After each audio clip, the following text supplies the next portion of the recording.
শোনা যাচ্ছে এপ্রিল মের দিকে নিউজিল্যান্ড সিরিজ থাকায় আইপিএল এনসিও পাবেন না বাংলাদেশের 6 ক্রিকেটার। শুধু আনক্যাপড রাকিবুল হাসান পুরো সিজনের জন্য এনসিও পাবেন। আইপিএল এ কোনো দল যদি ফুল সিজনের জন্য নির্দিষ্ট প্লেয়ারকে না পায় সেক্ষেত্রে আগ্রহ কম দেখালে কিছুই বলার নেই। তবে এখানে কিছু পয়েন্ট আছে। যেহেতু আইপিএল 2-2.5 মাস ব্যাপী হয়, তাই ওই টাইমে কোনো সিরিজ না রাখাটাই একটু কষ্টকর। তাই নিউজিল্যান্ড সিরিজ আগানো পেছানোর কথায় যদি বিসিবি সাই না দেয় জোর করা যায় না। সিরিজটা নিউজিল্যান্ডের বিপক্ষে, আয়ারল্যান্ড জিম্বাবু টাইপ দলের বিপক্ষে না। তাই বিসিবি যদি চায় আমরা বেস্ট পসিবল রিসোর্স নিয়ে খেলতে চাই, কিছু কি বলার আছে? বলার নেই। যেখানে জিম্বাবুয়ের সাথে ছাড় দিতে নারাজ, সেখানে নিউজিল্যান্ড তো দূরের কি বাত। এখন একটা টুইস্ট, আইপিএল এ নিশ্চয়ই বাংলাদেশিদের সংখ্যা নিউজিল্যান্ডের প্লেয়ার চেয়ে বেশি হবে না। অবশ্যই কিউই প্লেয়াররা বেশি আইপিএল খেলবে, যেমন Rachin Ravindra, Devon Conway, Matt Henry, Bracewell, Glenn Phillips, even এখনো আইপিএল না খেলা জ্যাকব ডাপি তারা আইপিএল এ দল পেতেই পারেন। সেক্ষেত্রে দেখতে হবে কিউই ম্যানেজমেন্ট কি তাদের আইপিএল এর জন্য এনসিও দিচ্ছে কিনা। কিউইদের এই প্লেয়াররা যদি আইপিএল খেলার অনুমতি পায় তাহলে বাংলাদেশের বিপক্ষে সিরিজ খেলছে না তারা,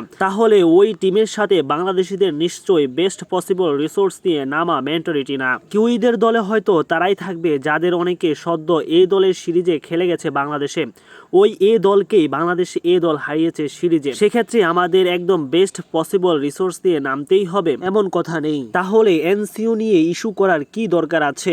এনসিও দিলেও এমনিতে তো মাত্র 7 জন নাম লিখিয়েছে, তাদের মাঝে অধিকাংশ এনসিও থাকলেও দল পাবে না। নিউজিল্যান্ড যদি 4-5 জনকে ছেড়ে দিতে পারে, বাংলাদেশ 1-2 জনকে ছেড়ে দিতে পারবে না। অবশ্যই নিউজিল্যান্ড যদি না ছাড়ে, সেক্ষেত্রে বাংলাদেশ না ছাড়লে সেটাকে সাদরেই গ্রহণ করা যায়। কিন্তু কিউইরা সেকেন্ড স্টার্টিং টিম নিয়ে সিরিজ খেলতে আসলে আমাদের মূল দল নিয়ে নামলে বরং সেটা দুঃখজনকই দেখায়।